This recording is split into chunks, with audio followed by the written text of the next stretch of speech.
What do you believe is one of the largest challenges facing District 61, and how do you plan on addressing it if elected? Well, good evening. Good evening. Good evening. My name is Tatiana Denson, and I am a candidate for State Representative of District 61. The major challenges that are facing District 61, besides being the most impoverished district, one of the most impoverished districts in the state of Florida, is economic development. There is no shortage, or there is a shortage of jobs. There is a shortage of strong leadership in place to advocate and lobby for those jobs.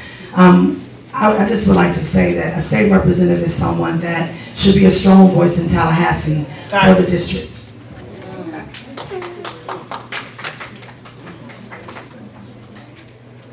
Can you repeat the question for Representative Reed? What do you believe is one of the biggest challenges facing District 61, and how would you address it? Thank you for the question.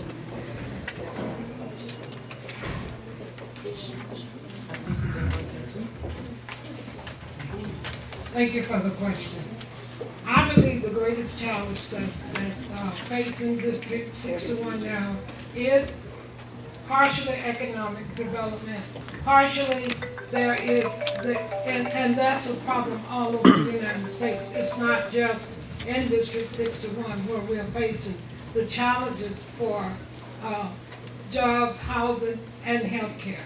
All three are big issues that we're facing. And so it makes it difficult for... Thank you.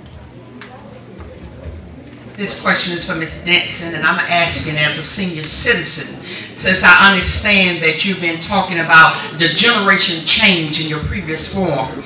District 61 is not only diverse in race, but also age. So specifically tell me how you define generation change and how it would fit into the community in District 61. And if elected, how would you bridge the gap of generational change and success? Thank you, Bishop Patty. Thank you very much for the question. Well, generational change is about more than an election.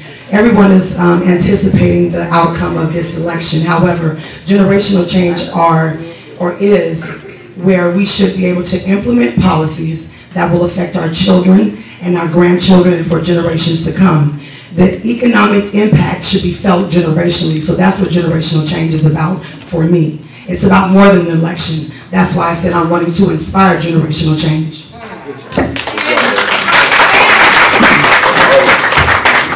Ms. Reed, what bill or bills did you help pass that directly made an impact on your district? The infant mortality bill made a huge impact on my district. As most of you might not know, that black babies in Hillsborough County is dying at a rate 3 times the rate of whites, 3 to 5 times the rate of whites. And in 2008, we passed a bill of $1 million that would do research to find out what was causing these babies to die at that unbelievable rate. They say about half a minute. Yeah. Let me repeat the instructions one more time just so we know. You have a minute to answer the questions. He's going to stand up when it's 30 seconds left. Then he's going to stand up again when you're done. So you have 30 seconds left. He'll tell you. Okay, so I still want to talk about the infant mortality and what a great bill that was on behalf of all children throughout the state of Florida. It has been, the research has been done, the results are in, and now we need to bring some money home to implement the bill.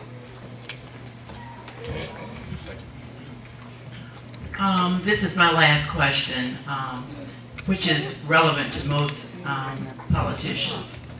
Are you a fighter or a compromiser, and why? Representative Reed, you first, please. Sometimes I'm a compromiser, Most times I'm a fighter.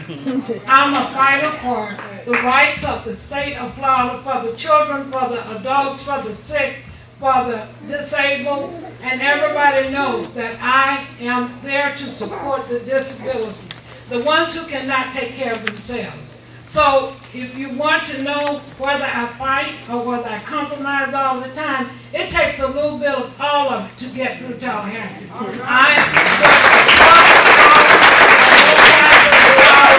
And in the back room, in the boardrooms, when people are sleeping, I'm up and I'm creeping around, finding out what's going on. As my opponent said, I don't walk fast.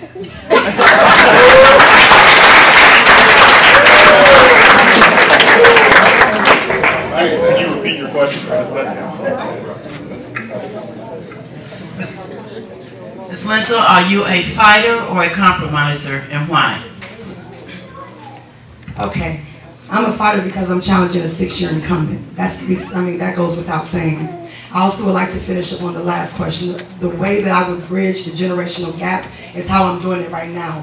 Going into the communities, going into the housing projects where people do not see elected officials, going into the churches, going to the clubs, going wherever the people are. I heard Thomas Scott say that there's not a lot of knowledge about voting. Well, see, I'm not just asking the person to vote for me. I'm asking the people that I speak to educate themselves, and I'm also educating them on the voting that's going on right now on this election and why it's important. So I am a fighter, and the fighter is someone that sets the example, and that I've done. That's why I have my opponent saying I believe, like it says on our campaign, and that's why I have on my opponent's website, I believe you're committed to communities all of a sudden. And that's why on my opponent's website, it says you're committed to and you will be a strong voice.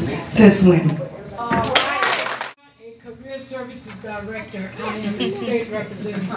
But in the meantime, I want to tell you, yes, there have been, there was a company from Africa in 2010 that we encouraged to come to Tampa and meet with a group of small business people. They were looking to carry some, to open businesses, transporting through from Africa back to Tampa, and from Tampa to Africa. So yes, there are companies that I have worked with. Last year, I helped a young lady get a job with a large department store here, where she will be able to hire many people because she was hired as a manager of that store. So yes, I have brought back jobs, even though that is not the job that I applied for. Last question. Ms. Denson, I keep hearing you referring to our time, your time. Does this mean that you have no need or use for senior citizens who paid the way? Ooh, Michelle. Honestly, you know, it's not a great example. When I say that it's our time, at the end of the day, I thought that we were supposed to be setting an example for our children and our children's children. I have never isolated like some of the people on my opponent's team would say, young people don't vote. So no, I'm saying our time, meaning our time being the people that are tired of letting the status quo sit in rooms like this and say ooh and ah, but yet don't go out to the community and say, what is it that I can do for you? So yes, that day is over. That is not to disclude or exclude any senior citizens, because I have senior citizens, and I'm not even going to say what you said, because I don't want to offend anyone. I'm going to say not so old people helping on my campaign and phone banking and believing and voting for me.